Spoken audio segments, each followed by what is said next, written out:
sommes en compagnie de Patrick Siry ici à la friche Belle de Mai. Bonjour Monsieur Siry. Bonjour. Alors vous êtes le fondateur de P-Factory, mais est-ce que vous pouvez nous détailler un petit peu plus votre parcours s'il vous plaît? Alors je suis d'abord un entrepreneur.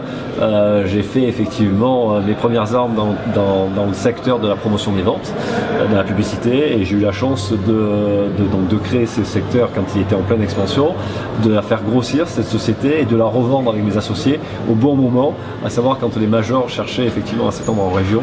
Donc on a revendu le groupe qu'on avait créé, on avait à peu près une centaine de personnes, on a revendu à EuroRSCG, à faire Havas, il y a quelques années de ça, mais bon, j'ai toujours gardé la fibre entrepreneuriale et j'ai repris des boîtes en difficulté, soit au tribunal de commerce, soit de gré à gré, mais qui étaient en difficulté, exemple LCN par exemple, et puis j'ai un peu essayé de rendre à la société ce qu'elle m'avait donné pendant des années, à travers une vie associative, enfin si on peut appeler ça comme ça, assez remplie pour effectivement que ma région reste riche, créer de la valeur ajoutée et puisse créer des emplois, et c'est comme ça que j'ai été amené à créer un réseau de business angel tout d'abord, qui effectivement aujourd'hui a 8 ans d'existence et qui investit de l'ordre à peu près de 800 000 euros par an dans une dizaine de boîtes, et qui fait effet de levier à peu près sur x3 quoi. C'est-à-dire que quand on met 800, en gros il y a 3 x 24 et 2,4 millions qui vont dans ces boîtes. Bon, j'ai créé des écoles d'entrepreneuriat avec Cage, par exemple la Business Sorcery, voilà, et récemment j'ai créé un accélérateur de start-up parce qu'il y avait vraiment un trou à ce niveau-là. Une start-up aujourd'hui, on doit aller vite et on doit être accompagné si on veut réussir et pas tomber du côté dans le fossé du chemin qui mène à la réussite. Il faut être accompagné effectivement par des gens qui savent faire ça, qui sont des entrepreneurs et qui peuvent vous apporter un certain nombre d'éléments vous permettant de progresser vite sans sortir du chemin justement. Alors votre parcours singulier nous amène justement au sujet qui nous intéresse, nous, French Digital TV, l'innovation, le numérique. Quel est votre regard justement par rapport à l'implantation de ces labels French Tech? On a vraiment l'impression, là aussi pour reprendre le terme d'accélérateur, qu'on a franchi un palier là, en 6-8 mois. Ah, moi je trouve ça extraordinaire, hein, le fait qu'il y ait des régions qui soient labellisées French Tech, il y a un tel engouement, ça a fédéré les gens. Je vois qu'aujourd'hui, ici dans la région, il y a 7000 entreprises qui sont concernées par le numérique notamment, ça représente à peu près 40 000 emplois, et effectivement ça a fédéré cet écosystème qui se connaissait mal. Donc quand on fédère, ça donne une puissance d'action qui est beaucoup plus importante, donc ça permet effectivement, comme je dis, de fédérer, ça permet effectivement de faire éclore, parce que ça va donner des idées à plein de gens, et l'écosystème étant favorable va permettre de faire éclore de nouvelles pousses, de nouvelles startups dans ce domaine-là, dans le numérique, et puis ça va permettre effectivement d'être beaucoup plus, de faire rayonner la région, d'être attractif, du fait que on va avoir non seulement vis-à-vis de Paris, parce que tout se centralise beaucoup à Paris, mais bon, donc ça va pouvoir permettre d'exister par rapport à Paris, mais aussi par rapport aux États-Unis, de dire il se passe quelque chose dans le sud de la France, en Provence, qui est un nom magique aussi, il se passe un truc, c'est le numérique, et le numérique, c'est en Provence que ça se passe. Et moi je suis convaincu qu'on va y arriver, et qu'il y aura une alternative à la Silicon Valley demain, en disant les gens vont venir effectivement se positionner ici parce qu'on a le soleil, parce qu'on a des tas d'atouts, on a des objets mondes, des calanques, le MCM, etc.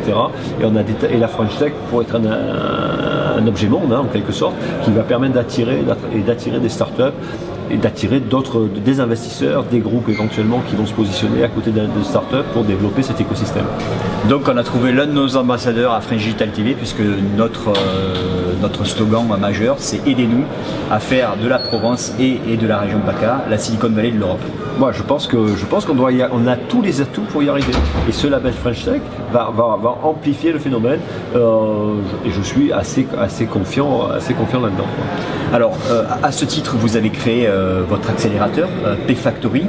Déjà, pour resituer un petit peu, quelle est la définition exacte d'un accélérateur, s'il vous plaît? P-Factory, c'est un accélérateur de start-up. Ça veut dire que on prend des start-up, on s'est aperçu en tant que business angel qu'effectivement il y avait un taux d'échec assez important. Donc on s'est dit on va les accompagner. On va les accompagner, qu'est-ce qui leur manque, qu'est-ce qu'on peut leur apporter à ces start-up, et on leur apporte 3 choses essentielles. On leur apporte de l'éducation. Alors de l'éducation collective, c'est des cours sur certains thèmes, le business plan, comment pitcher, comment le deck présenter, faire une présentation, etc. Mettre en place des KPI, enfin il y a toute une panoplie de cours collectifs. Après il y a des one-to-one, c'est-à-dire qu'on les suit individuellement, ou moi ou Bertrand c'est Bertrand Viguier, on les suit. C'est mon associé, tout à fait, qui avait créé Citybox à l'époque. Et donc on les suit en one-to-one. Il y a des meet-up, des réunions together, c'est-à-dire entre startups qui leur permettent de confronter leurs problématiques qui sont souvent les mêmes, et il y en a un qui est un peu plus avancé, qui a résolu en partie le problème, qui donne la solution à l'autre, etc. Et ça, ils aiment bien. On leur fait rencontrer des patrons d'entreprise aussi, qui leur met en avant les préoccupations d'un chef d'entreprise. Donc il y a toute une sorte et puis des meet-up spécifiques, expertise sur certains domaines, etc. Donc des points qui demandent à être éclaircis. Après, il y a tout le chapitre éducation, tout le chapitre privilège, on leur apporte énormément d'avantages. On a conclu un accord avec The Family, qui est un accélérateur parisien, qui nous permet d'avoir accès à tous leurs privilèges. On a coutume de dire que si une start-up prenait tous les privilèges auxquels elle a droit, elle pourrait avoir jusqu'à 750 000 € d'avantages. Alors bien sûr, il y a des trucs redondants, hein. Donc il y a du cloud chez Google, il y a du cloud chez Amazon, donc on n'a pas forcément besoin des deux. Mais voilà, donc on a une panoplie d'avantages qui permet leur laisser le choix, qui permet de tester des solutions, d'avancer, etc. Et après, on a du réseau avec nos actionnaires de PayFactory, avec ce qu'on connaît, l'expérience en tant que chef d'entreprise ou des chefs d'entreprise extérieurs, ce qui permet à une startup qui dit moi je cherche à embaucher tel profil, je ne sais pas où trouver, de gagner du temps, éventuellement de l'argent. Je suis embêté, je veux rentrer chez Carrefour, je ne sais pas comment m'y prendre. Ah, mais un tel connaît le président de Carrefour, on va essayer de voir comment on peut faire. En fait, c'est du réseau qui permet de gagner du temps. Et l'international aujourd'hui, qui est primordial dans la start-up, notamment dans le numérique, c'est plus des dossiers marseillais. Les dossiers doivent être monde. Et pour ça, effectivement, il faut structurer l'approche internationale. Et on a mis en place des outils permettant aux startups d'être accompagnés à l'international. On a des réseaux à New York notamment, de start-up, d'entrepreneurs français qui peuvent mettre en relation, croiser des startups avec des investisseurs, etc., avec des chefs d'entreprise, etc. Donc voilà notre pilier, et voilà comment on a un an d'existence, on avait 200 dossiers, on en a pris 36, on a 36 startups qu'on accélère, et on en a 5 qui ont levé des fonds, dont 2 qui ont levé plus d'1 million d'euros. Tout ça en un an, et on a plein de projets d'expansion pour PayFactory derrière. Super, donc plein de sujets pour nous. Plein de sujets pour vous, plein de sujets pour nous. On gère l'enthousiasme, donc c'est compliqué aussi, mais c'est plus agréable que de gérer l'inverse. Oui, forcément. Voilà. Vous êtes en mode start-up vous aussi, avec une croissance très évolutive et très fulgurante. Et on gère que des bonnes choses. Donc, voilà. Et quelle est la différence entre votre accélérateur privé et un accélérateur public type Marseille Innovation par exemple? Totalement complémentaire. D'abord, nous on n'héberge pas les sociétés, les startups. Les startups, on est installé à l'EMV à Marseille. Les startups viennent chez nous pour tout ce dont je vous ai parlé, réunions, meet-up, l'éducation, etc. Tout se passe chez nous. Par contre, elles peuvent être ou chez elles ou accompagnées chez Marseille Innovation par exemple. Et elles y sont. Il y en a qui sont chez Marseille Innovation. Ils apportent autre chose, nous on apporte des entrepreneurs, eux ils apportent plus des consultants, c'est complémentaire, c'est pas la même vision des choses, mais bon, voilà, donc on est en très bon terme, et plus on sera dans l'écosystème pépinière, incubateur, accélérateur, privé, public, etc., à travailler dans le même sens. Le but du jeu, c'est qu'à la sortie, il y ait de plus en plus de startups qui arrivent au bout du chemin, c'est-à-dire à la levée et puis à la croissance, à l'embauche de personnes, et ça fera de la valeur ajoutée sur le territoire et tout le monde sera content. Dernière question, bon, j'imagine la réponse, mais est-ce que vous êtes confiant avec le développement, avec justement ce que vous avez vécu en une année d'existence?